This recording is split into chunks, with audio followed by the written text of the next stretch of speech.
Assalamualaikum warahmatullahi wabarakatuh. Saya perwakilan dari kelompok 1. Nama saya Rika Nusa Fitri dan teman saya Gustaf Prasetyo Wibowo dan Dika Marta.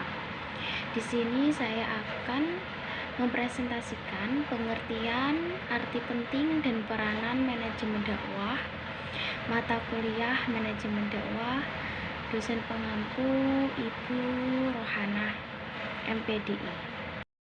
Pertama, saya akan menerangkan tentang pengertian manajemen dakwah.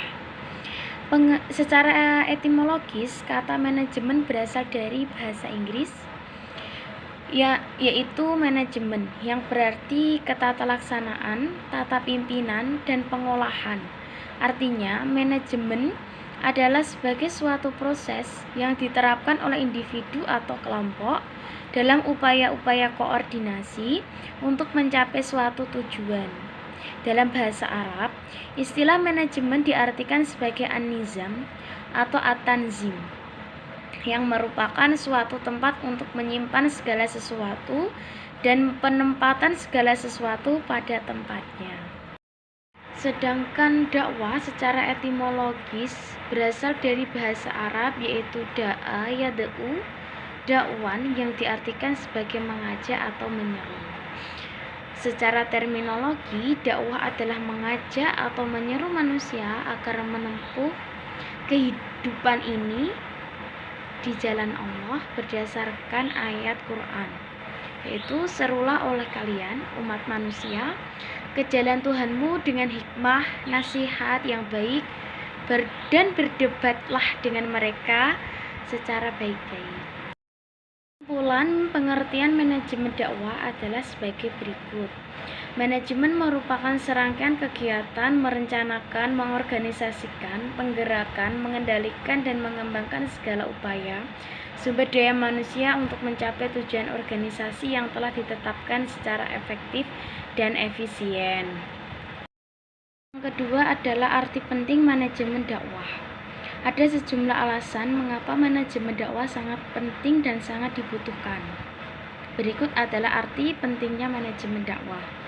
1. Permasalahan kehidupan yang harus dibenahi begitu kompleks dan terintegrasi dalam bungkus ideologi sekuler kapitalis yang tersistem dengan baik dan masih dianggap sebagai ideologi terbaik. 2. Banyak komponen dalam aktivitas dakwah yang harus disatukan menjadi satu gerakan yang harmonis dan sinergis. Yang ketiga adalah dakwah merupakan aktivitas yang berdurasi panjang, maka secara sunatullah membutuhkan rancangan tahapan aktivitas dan perencanaan atau pencapaian yang terstruktur. 4. Dengan adanya manajemen dakwah memperkecil dampak negatif pengganggu jalannya dakwah. Yang kelima, ketika Allah dan para Rasul-Nya menuntut kita berusaha melaksanakan suatu aktivitas itu dengan memperhatikan hal-hal yang bisa menghantarkan pada terwujudnya aktivitas tersebut. Yaitu fungsi manajemen dakwah. 1. Yaitu fungsi planning atau perencanaan. Perencanaan adalah merupakan salah satu fungsi manajemen, sehingga dengan demikian perencanaan adalah merupakan salah satu syarat mutlak untuk dapat melaksanakan manajemen yang baik. Yang kedua yaitu fungsi organizing atau pengorganisasian. Pengorganisasian adalah rangkaian dari kegiatan manajerial untuk mencapai tujuan yang diinginkan. Pengorganisasian berfungsi sebagai proses penetapan struktur, pembagian tugas dan wewenang dalam mengaktifkan penetapan sumber daya personil yang ada dalam pelaksanaan tugasnya. Yang ketiga yaitu fungsi penggerakan. Secara umum, fungsi penggerakan diartikan sebagai menggerakkan orang lain. Penggerakan pada hakikatnya merupakan suatu usaha dan dapat bekerja untuk mencapai tujuan yang telah ditetapkan secara efektif dan efisien. Yang keempat yaitu fungsi controlling atau pengawasan. Controlling atau pengawasan yaitu mengukur pelaksanaan dengan tujuan-tujuan, menentukan sebab-sebab penyimpangan-penyimpangan dan mengambil tindakan-tindakan korektif. Selanjutnya yaitu peranan manajemen dakwah. 1. Perencanaan dakwah. Dalam aktivitas dakwah, perencanaan dakwah bertugas menentukan langkah dan program dalam menentukan setiap sasaran, menentukan sarana dan prasarana atau media dakwah, serta personil dai yang akan ditunjuk. Yang kedua yaitu tanzim, pengorganisasian dakwah.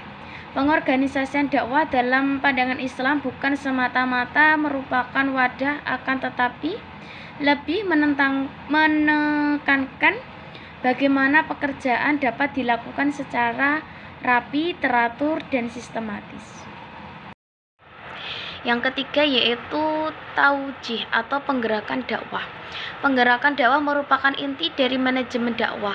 Karena proses ini semua aktivitas dalam dakwah dilaksanakan. Aktivitas-aktivitas dakwah yang direncanakan terrealisasikan. Fungsi manajemen akan bersentuhan langsung dengan pelaku dakwah. Yang keempat yaitu evaluasi dakwah. Dari hasil evaluasi secara objektif dapat dijadikan sebagai konsideran atau menyusun langkah-langkah strategis dakwah yang lebih efektif pada masa berikutnya. Selanjutnya yaitu kesimpulan.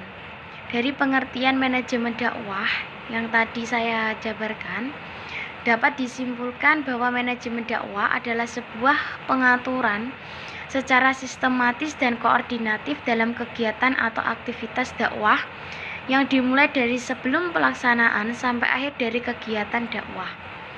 Jadi, manajemen dakwah ialah suatu perangkat atau organisasi dalam mengolah dakwah agar tujuan dakwah tersebut dapat tercapai sesuai yang diharapkan.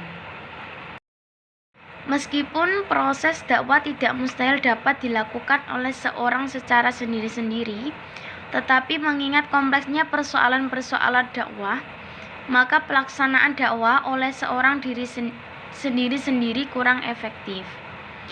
Dengan demikian, kegunaan fungsi-fungsi manajemen tersebut sangat relevan sekali dengan kegiatan dakwah, karena dakwah tanpa perencanaan tidak akan efektif, bahkan akan kehilangan arah. Sedangkan dakwah tanpa pengorganisasian, kegiatan dakwah akan melelahkan di samping memboroskan. Begitu juga tanpa penggerakan, pengendalian dan evaluasi, kegiatan dakwah akan menjadi sumber fitnah karena kehilangan ruh jihad yang ikhlas dan secara akumulatif dapat merusak citra agama sendiri.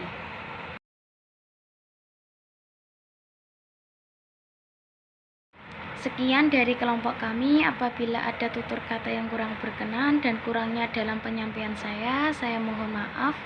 Wassalamualaikum warahmatullahi wabarakatuh.